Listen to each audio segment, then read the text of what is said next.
Good evening, everybody. I'm glad you guys can tune in. I know it's been quite a while since my last video, and I apologize for that. I just haven't done much in terms of buying weapons until recently.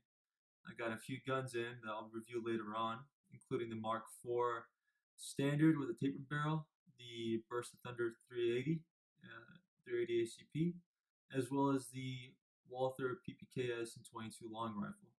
But tonight, I have the North American Arms Mini Revolver and 22 long rifle, and I just want to show you guys the box it comes in. It comes in this cardboard box, but wait, there's more.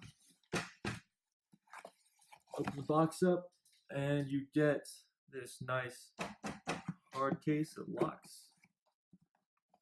Take the case out for you guys. Bear with me, I've got only one hand right now while the iPad's in my hand.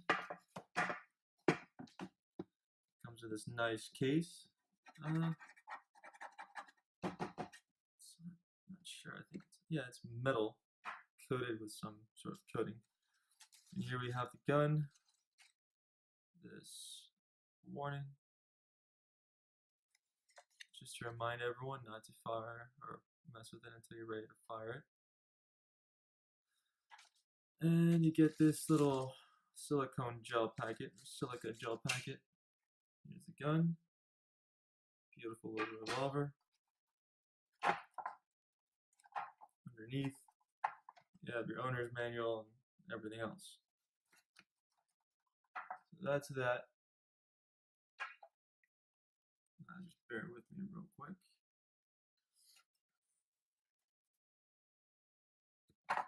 Set that aside. And here we have the gun. I know in this video it's not going to do it justice. Yeah, it's tiny. I don't know. Well, in this video, everything looks much bigger than it is. Can't really tell by my hand, but I'll show you guys some videos I took at the range yesterday. So this isn't quite an unboxing video since I've already shot it. Might be a little dirty, or at least some rub from the holster. It is loaded, and it's a half cocked the way you normally carry it. Now to unload it, you see this little pin here that depresses. You're going to depress that and pull out. And that, with it being a half cock, the cylinder falls right out. And I've got it loaded with some 22 long rifle CCI velociter ammunition. There's the gun, all its glory. See if I can get this camera to focus. There you go. It's a short little barrel. The gun barrel is at 1.125 inches, and the gun itself unloaded weighs 4.5 ounces. That's as most as some pocket knives. That's a fully cocked. And that's with it fully forward. I fell in love with this thing. I know some people say that 22 long rifle is not a viable carry option, but honestly, sometimes when you just need a deep carry weapon, this is it, guys. This is truly it. It is magnificent. I'm going to unload it real quick just for the video, and this also makes it so I can show you guys how to unload it. Now, once you fire it, the brass casing kind of expands a little bit, so it's hard to just take the cylinder out and shake them out once you fire them, because they've kind of expanded and they're a little bit snug to the wheel. So you're just going to poke them out one by one. That's what you do once you've fired it. Then you load it back up. And again, to take the cylinder out and to load the cylinder back in, it's got to be a half cock, or at least the first click. And then you make sure it's facing the right direction. Load that right in there. Make sure that little notch lines up. Once you've got all of that, put that back in. Try and finagle your way in. There you go. Then you're going to depress that. And there you go. Now you're good to go.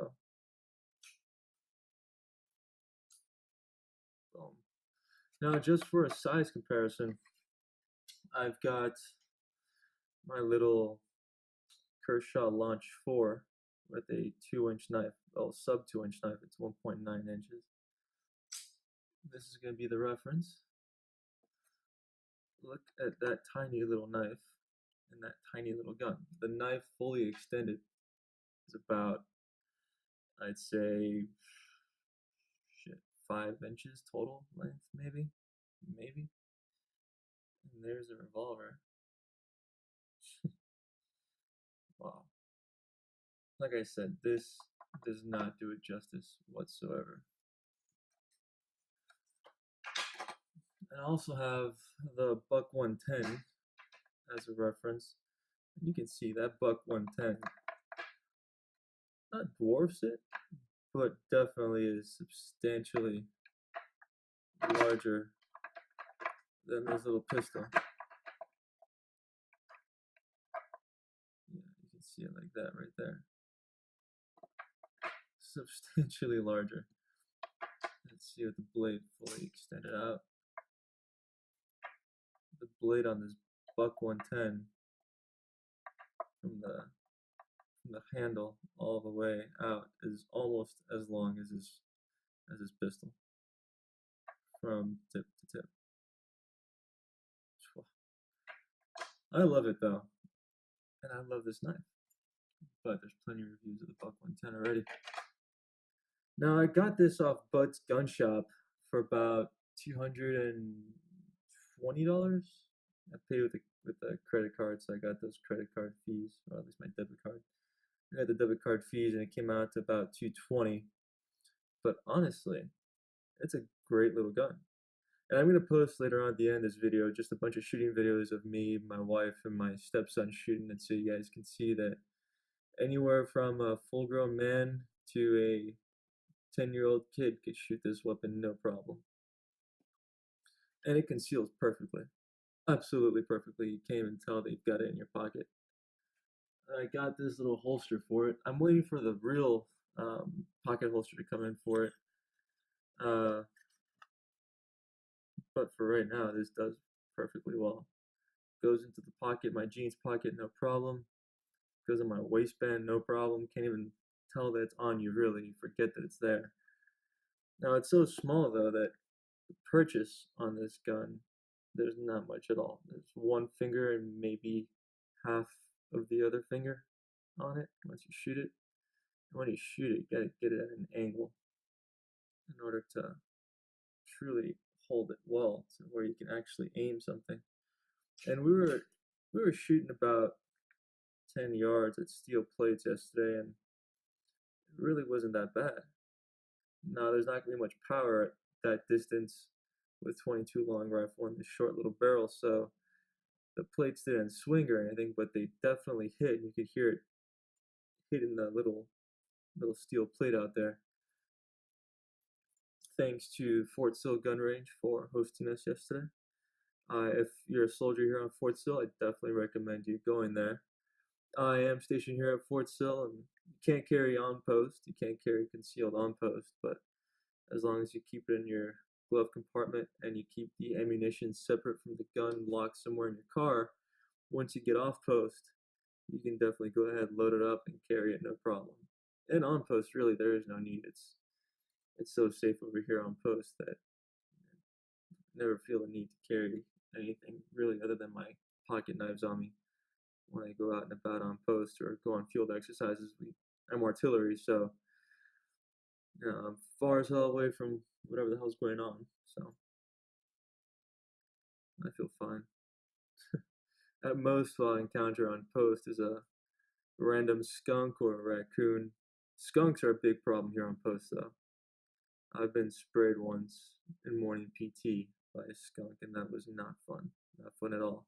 When you get sprayed at 06:20 in the morning, and then have to do the rest of PT smelling like skunk, that wasn't fun. But yeah, if you have any comments, questions, concerns, please feel free to ask. It's a 5-shot revolver. I'm not sure if I showed that before. And there is no real sight on this gun. I'll show you again. There's just that little front notch post, and that's it. And you have to gauge how uh, how you're gonna shoot. This gun really is not a gun that you're gonna get into any firefights with.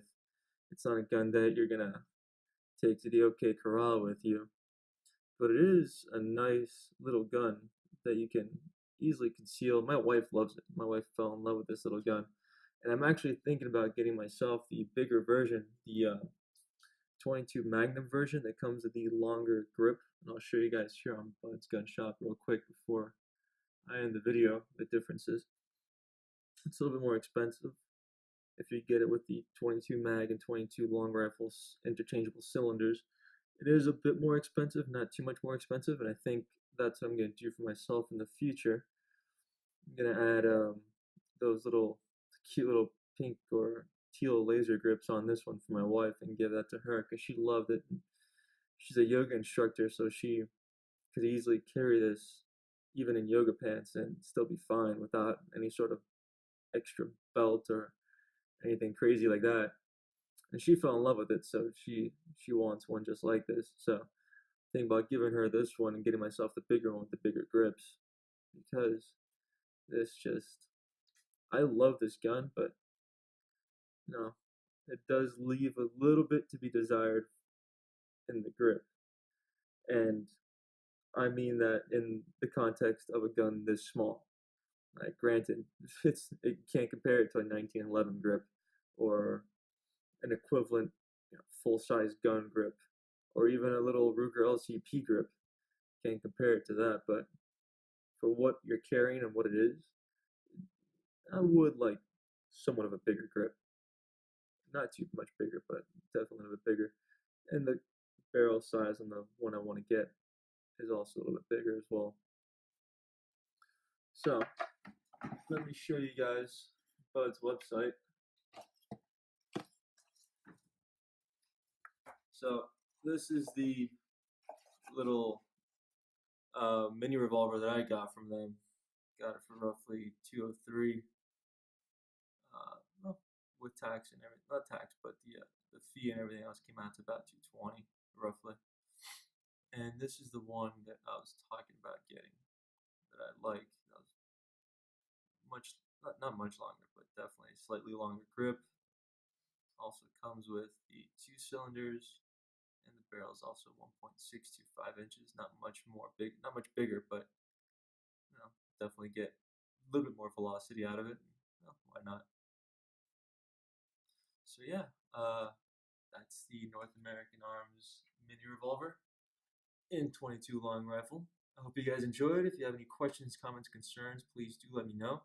I'll try and get back to you as soon as I can. I am busy during the day a lot, but I try and get back to any questions as fast as possible.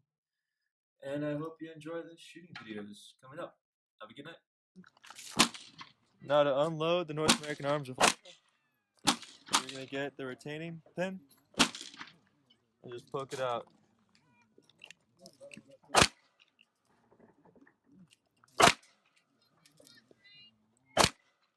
And to load it, just like you would with a regular revolver.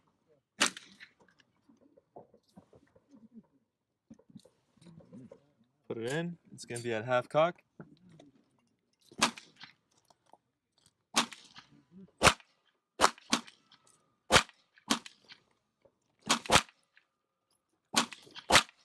You're ready to shoot it.